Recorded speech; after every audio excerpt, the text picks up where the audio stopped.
Smile, John. Right. Good evening. It's August 25th. We're doing it again. We had a technical problem.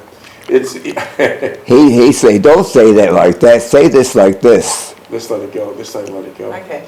It's August 25th. Excuse me. I messed up. I'm losing my track of time. It's August 30th, 2025, Saturday, and we're in Studio 5C.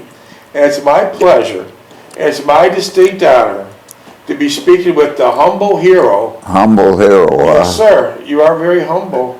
Humble hero, Mr. Joanne Jeckovich. How are you doing today? Good, good. You're looking well. Did you have a nice dinner? Yeah. What'd you have? Huh?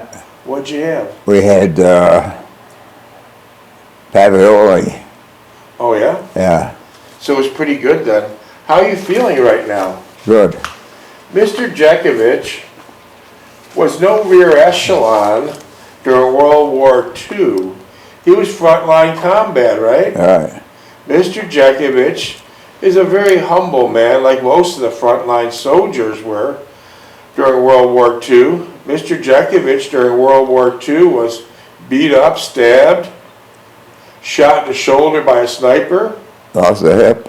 lost a hip, trench foot, and frostbite. I still got the frostbite right there. 80 years later, you're still 7 suffering. right there. 7 right there.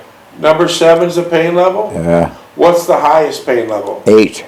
So you're right there to the top. Yeah. So here we go. 80 long years of constant pain from frostbite that he received at the Battle of Bulge. The soldiers just basically weren't equipped. Where'd all the big heavy-duty boots and the coats go? Rear echelon. So the rear echelon that never seen the front line got the goodies, Yeah. and you guys had like summer trash. Yeah. So there it is, 80 years of frostbite. Wow. Unbelievable. Like I said, Mr. Jeckovich was no rear echelon. He's a frontline fighter, Battle of Bulge, frontline fighter in Bastogne. And he was awarded, as a 19-year-old fighter, the Bronze Star Medal, the Purple Heart, the Army Good Conduct Medal, the American Campaign Medal, the European, African, Middle Eastern Campaign Medal with 3 Bronze Service Stars, World War II Victory Medal, Army of Occupation Medal with Germany class, Combat Infantry Badge, Sharpshooter Badge with carbine, Pistol and Machine Gun Bars, Marksman Badge with rifle bar, Honorable Service Lapel Button, World War II. Wow. Most of your documents were burned in a military office in St. Louis, Missouri. So what I did was I was able to scrounge up a few pieces of paper pertaining to your service, and I read you the awards you got. But when you were drafted, you went into it at 187 pounds. Yeah. Your mother from Poland fed you well. Yeah. How much you weigh now? I think 151, but that's not sure. What do you think it is? Well, they don't know. They don't know how. They figure it in kilometers. Oh, yeah, it's stupid. We're in the United States. We go by pounds. Yeah. Forget this bullshit about kilometers. Could I have that history diary, please? I don't have it right here. Oh, no, don't worry about it. And so, when you were drafted, you were at 3063 Orleans Avenue, Right. Niagara Falls, New York. Boy, they were shooting it up. They had 5 killings today in our town. So you were able to watch the news yesterday, Yeah. and it wasn't good. No, they're shooting everybody. The houses are empty. There's nobody there. And then when people sometimes go in the abandoned houses, Yeah, and they throw the dead bodies in in the houses. and they cut them up, it said. Yeah. They're going crazy there. Yeah, no money.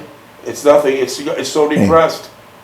When you were living there, how was it? Oh, beautiful, beautiful. I love that little town.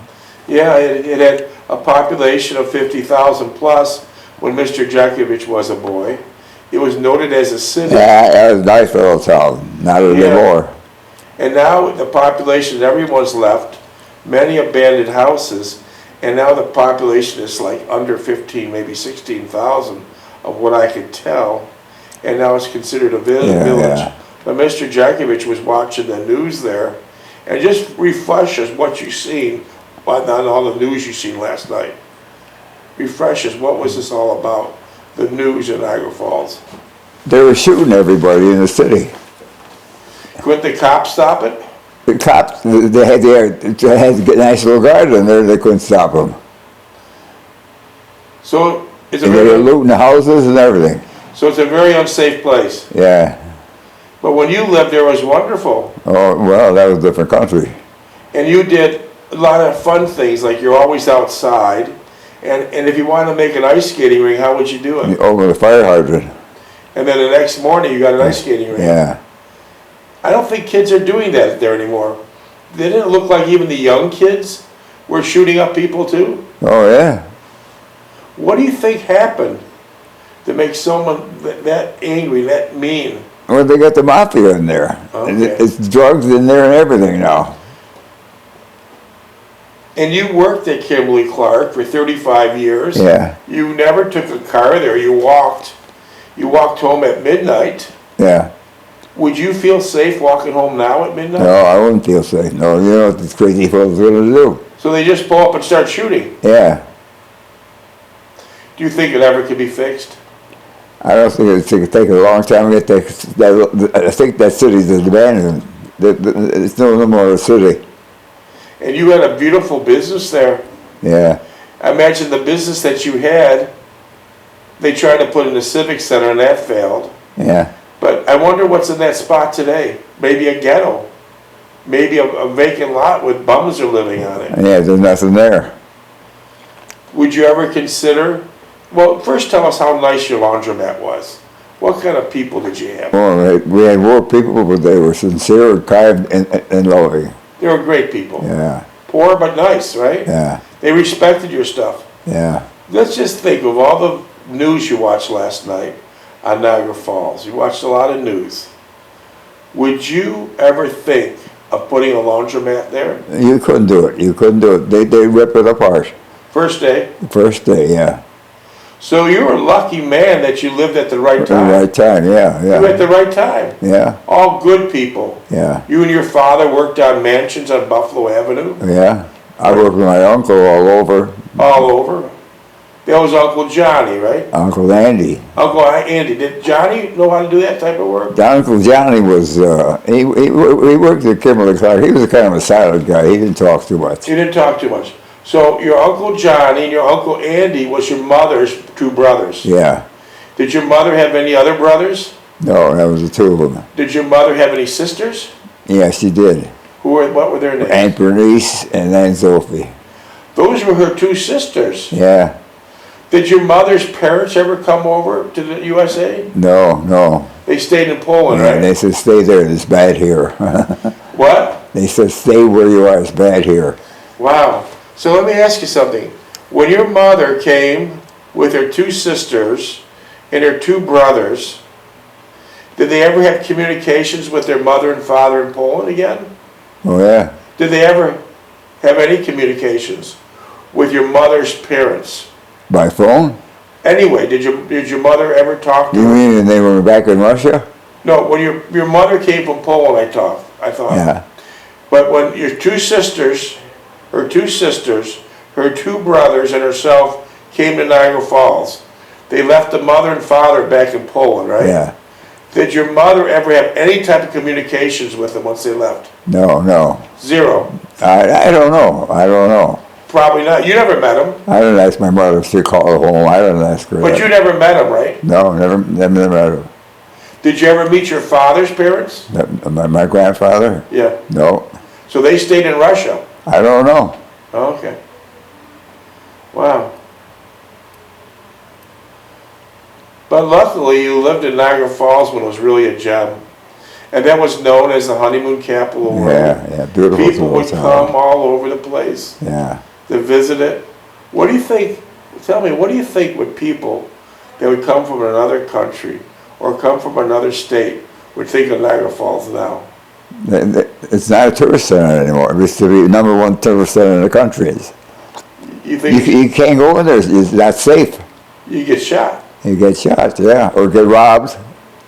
So you would never consider moving back to 3060? Oh, no. Never. There's nobody living there now anyway. But the taxes are still high. Taxes are still high. Yeah. They're not getting the one's paying them. They're not getting the money, Jeez. So It's a dead city. When do you think it might turn around? Huh? If any time, when do you think it might turn around? That one? Yeah. It won't turn around. It's dead. It's dead. Never come up. Never come back. Never come back. I think they said there's like 5,000 abandoned houses. Oh, yeah. What do you do with them? They loot them, they kill people, throw them in there. It's a ruckus. Then they got the mafia in there. Well, only thing I can say, you're a lucky man. You lived there when it was a beautiful place. Yeah. People were nice. The wife took care of the kids and the household. The fathers were the breadwinners. A real simple thing.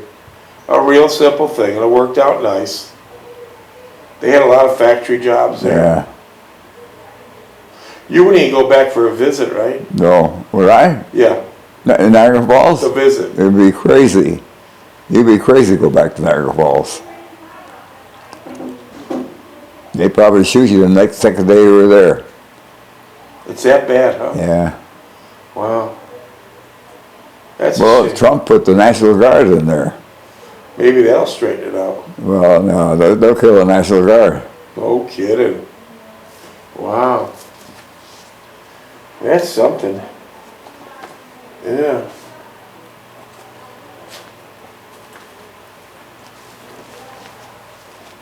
You want to read a little bit of the diary? Yeah, go ahead. You want me to read it, or do you want to read it? You read it, go ahead.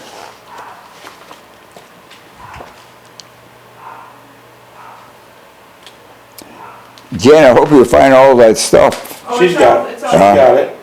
She's got it. Here's the diary. 24th March 1945. Then in the morning of the 24th of March, the 30th and the 79th Infantry Division passed through the 291st Infantry lines for a successful crossing of the Rhine River. That was a tough one to cross. Yeah. Yeah. Tell us again how you crossed the Rhine River. Well, they had a swimmer tied a rope around him. He swam across the river, tied a rope to the river, to the tree, and it had a rope, and the guys walked over in the water, grabbed the rope, and got over. So that was a hell of a swimmer, right? Yeah. What was that? But they found the shallow spot. They found a shallow spot. Yeah, but he was a swimmer, right? Yeah. Wasn't that water ice cold? Well, it was the middle of December. Jesus. And that's then how they didn't know who the Germans were. they could have been right on the other side. Yeah. So that guy got a lot of awards during the war, I bet you. Oh, yeah. Did he swim across with no shirt on? Huh? Did he swim across with no shirt on? No, he had his sweat. He had his undershirt on, and they gave him a swimsuit. Oh, yeah. That must have been a damn good swimmer. Yeah. I wonder what his history was. Maybe he swam in high school or something? No. He must have been one hell of a strong swimmer. Yeah. So he took the rope he was carrying and wrapped it around a tree, and that gave you guys a guideline to cross the Rhine. Yeah. When you were crossing the Rhine, did you ever incur any enemy fire? No. We hit a spot they didn't know of. If they knew we were there, they'd kill us. Yeah. Yeah, they would kill us. That reminds me of a story you told me when a German soldier had a drop on you. Could you expand on that story? Well, he was a young guy like me. He was like 18. He's on one side of the culvert. He's going this way, and I was going the other way, opposite direction. He was a young kid like me, and he had a drop of me. I had my rifle out. He come up to me and he stopped, Yeah. smiled at me, waved to me, turned around, and went back. Yeah, could you remember what he looks like? I was a young kid, 19, 20 years old. A good-looking kid? Huh? A good-looking kid? Yeah. So this young Nazi soldier, 15 minutes. had a drop on you in the culvert, he looked at you and smiled. He turned his back and walked away. Yeah. He was very secure that you weren't going to put a bullet in him. Yeah. He was very secure. Well, you assure me. He assure you. Yeah. So that was a great meeting of the minds of two soldiers, Yeah. both teenagers. Now, what do you think of this scenario? If that was an SS and they had to drop They'd have it, shot me right there. they wouldn't think nothing of it. No, no. See, during the end of the war, men of the SS tried to blend in like townspeople. Oh, yeah, they live in all the countries and everything. They Yeah. left the countries. Many of them were successfully left the countries Yeah. to their end of their lifetime. Yeah. Many of them even made it to the United States. Oh, And yeah. they started, They started businesses and started everything. TV repair Yeah. businesses, Never talked about that. started restaurants, Yeah. and they never mentioned that they were ever in the SS. Yeah. Jeez. And at the Nuremberg trials, a lot of the SS were sentenced to death, and they had the opportunity, they gave them the opportunity, instead of hanging or a firing squad, to take the cyanide tablet. Yeah, yeah. They They committed did. suicide, yeah. Yeah. What a horrible war with so That much was misery time. Misery time. misery every corner. During World War II, there were 16,400,000 beautiful young men and girls, teenagers that entered the war. Very patriotic, great empathy, and this is one of the reasons why we call them the greatest generation of all time. They have empathy. Empathy is strictly the glue to civilization. Empathy is the glue to humanity. And that's what these 16,400 young men and beautiful girls had. And now we're down to less than 4,000 frontline fighters like Mr. Jeckovich. We're losing them at a rate of 150 to 200 per day. So do the math. If you want to text Mr. Jeckovich any questions, text him at 407-366-0000. Text Mr. Jeckovich at 407-366-0000. He'll be certainly glad to answer any of your questions. He'll be glad to answer any of your questions. So simply text Mr. Jeckovich and he'll answer all your questions. Mr. Jeckovich said, at 20 years old, you blinked your eyes and now you're 100. Yeah. I bet they got that so-called combat guy. He was a combat guy. I bet he talked about me. He said that guy was a pain in the ass. My God, he gave me a hard time. He kept trying to put words in my mouth. Oh, okay. Yeah. He said, no, don't say it that way. Say it this way. I said, what are you telling me? Now he was a creep. He looked like a creep too. Yeah. Well, let's put that behind us. And you do a wonderful job, Mr. Jeckovich. You're a great service. Mr. Jeckovich said he blinked his eyes at 20, and now he's 100. Yeah. Right? Where did the 80 years go? Yeah. Really, where did the 80 years go? Everyone a lot younger thinks they'll be forever. It goes by fast, right? Oh yeah. Yeah, listen, boys and girls. It's a short dance around the sun. It goes by quickly. Father Time will kick your ass every time. You won't beat Father Time. You won't beat Father Time. We're only visiting here. You must remember, life is so strange. You will arrive with nothing, and then you spend your whole life chasing everything. I want a new house. I want a new kitchen remodel. I want a new car. I want new clothes. I want a new watch. Oh yeah, let's impress the neighbors and get some bullshit Rolex watch that keeps horrible time. And you'll keep chasing things and chasing things. But guess what? You're still going to leave with nothing. You come with nothing, you leave with nothing, right? Well, they got us trained. They got us trained to buy that stuff. Yeah, I know, but you come with nothing, you leave with nothing. Well, that's normal. That's normal. You've never seen a hearse pulling a U-Haul trailer. No.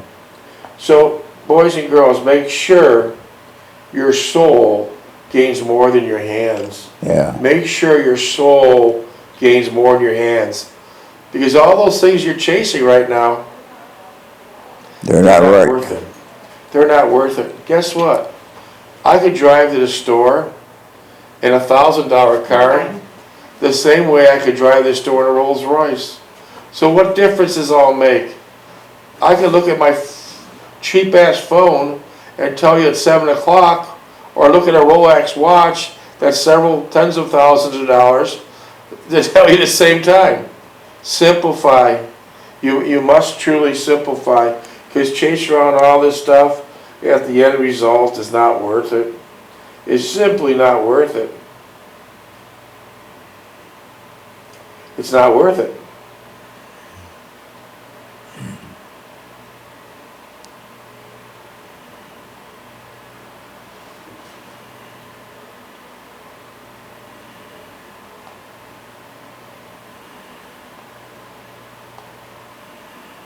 This reminds me, I found a beautiful note from your wonderful and terrific daughter-in-law, Joanne. Joanne? The best of the best, right? Yeah. I found a note, and this comes in to all the stuff we're saying today. This is a note Joanne left. That's recently? No? Like a month before she passed away. Oh, yeah. This is what she left to her kids and her grandkids. Similar to what we're talking about. This is nice. I found this today. In her words, Joanne said, Mr. Jeckovich's wonderful daughter-in-law, when things go bad, always remember it could be worse, right? Yeah. Never, never give up. Keep working on your speech and on your life. Never lose your sense of humor. Didn't she always have a great sense of humor? Oh. Joanne? Yeah. Laugh at yourself and laugh with others. Stem depression by thinking of reading out. Stem depression by thinking of reaching out to helping others. Very important. Do unto others as you would have them do unto you. That's the golden rule. What? Golden rule, yeah. Finally, she says, pray, not for God to cure you, but to help you help yourself. Love, Joanne Jeckovich. Yeah. That's a note I just found. Yeah. That ties in to these stories about empathy and all the beautiful things we've been talking about in a nutshell. So that's a beautiful thing. That was Mr. Jeckovich's one and only daughter-in-law, and those two were like peas in a pod. They did everything together. Right? Yeah. Okay. What's the minute count, please? Do you want me to read some of the diary, or you want to read it? Right, read it, yeah. Or do you want to answer some questions? Which one do you want? No, read that and then I get the questions. 24th March 1945 diary. Then early in the morning of the 24th of March, the 30th and 79th Infantry Divisions passed through the 291st Infantry lines for a successful crossing of the Rhine River. The crossing was preceded by a 2-hour, well, that's a long time. The crossing was preceded by a 2-hour artillery barrage of the German positions across the river. The greatest artillery bombardment of the war. That was a big bombardment. Yeah, and she got a lot of stuff up. Tore it up. Cannon and anti-tank companies, 291st Infantry, both participated in this. It was one of the greatest barrages in history. Cannon Company reports firing 1,400 rounds that night. 1,400 rounds. Unbelievable. Anti-tank company using their 57s as artillery pieces, as every gun obtainable was being fired at the Jerry's. Yeah. Company D, 291st Infantry, gave direct support to units crossing the Rhine and later protected the engineers in the construction of the first pontoon bridge in that area. So the engineers building these pontoon bridges were highly protected. Yeah. They were highly protected. March 26 saw Company D credited with a German plane shot down through the accuracy of Sergeant Robert Finch's Machine gun. When you were running your machine gun, did you shoot at any planes? Oh, no. Just straight ahead, right, at tanks Yeah. and things like that. On the 25th of March, Company I, 291st Infantry, left by motor from Budak-Avasal, Germany to Gesterhof, Germany, for the mission of protecting the pontoon bridges across the Rhine and the victory of Gesterhof. So they had great big protection of those engineers Oh, yeah. building those bridges. Wow. Well, they lost the bridge. Remember, they killed a lot of people underneath Yeah. that bridge? Yeah. That was a steel bridge. That was a steel bridge. That was That's a bridge was there before the war. Yeah, yeah. It And they just lost them collapsed. all. Yeah. The remainder of the month saw respective companies of the 291st Infantry guarding the bridge sites across the Rhine and moving across the river on pontoon bridges to assemble and prepare for the attack on the Germans, who were holding out tenaciously in the Ruhr pocket. Other American forces were driving towards the Elbe River on the road to Berlin. Here we go. 31st March 1945, diary. On March 31st, the 291st Infantry went into attack again. The mission was to clean out the Germans in the Ruhr in the vicinity of Dortmund and to aid in its capture of the important industrial city. Wow. And the 1st Battalion, Company B, went into the attack on the morning of the 31st to sweep out the woods between Dorsten and Drur. No resistance met, the enemy having withdrawn some hours previously. The night was spent by company in luxurious billets in Drur. Luxurious billets, wow. Yeah. A and C companies also moved to Drur, where orders were received to continue the attack the next morning. In the 2nd Battalion advance, E Company moved ahead 3 miles, ran the Germans out of Sicklemühl, and took 90 prisoners. F Company, moving into the attack at 0:30 hours, also moved ahead to Sicklemühl, and during the day made contact with the 17th Airborne Division, who were attached to the British 2nd Army. Yeah. So the Army and the British were kind of closely together. Yeah, they're messing in, yeah. Yeah. In the 3rd Battalion sector, I Company was on the left of battalions of the 1st attack and series of attacks against Germans in the Ruhr pocket. Other 3rd Battalion units pushed forward in a 291st drive towards Datteln. Wow. The Allies literally destroyed those towns with those bombs. Oh, yeah. And then you guys came in on foot, right? Yeah. April 1st, 1945, diary. Easter Sunday, wow. 1945, moving on toward Datteln, Company A pushed through the Halton Forest, capturing only 4 Germans who were only kids, just kids, Yeah, right? yeah, and the other ones lost. They scattered. Yeah. Later in the afternoon, Company A ran across a platoon of the enemy. A field piece was knocked out of the bazooka. Machines and machine fire took the crew were captured 10 more. B Company met with little opposition and advanced several thousand yards to the town of Erkenschlock. The C Company aided in the rapid advance toward Datteln. Very little sleep, and everyone was pretty tired. So a lot of activity. The Germans will lose the fate. They knew they were licked. They knew they were linked? Yeah. 2nd Battalion, moving out towards Datteln on the 2nd of April, Company F set up a defensive position near the junction of Lippe and Dortmund and Canal. Company G, also attacking towards Datteln, set up an outpost along the canal, and E Company, moving on rapidly, attacked in the northern section. Now, these are all rifle companies. 30 seconds. These are, let me hear it for you. These are all rifle companies. LM1s? Rifle companies. You know, what type of rifle?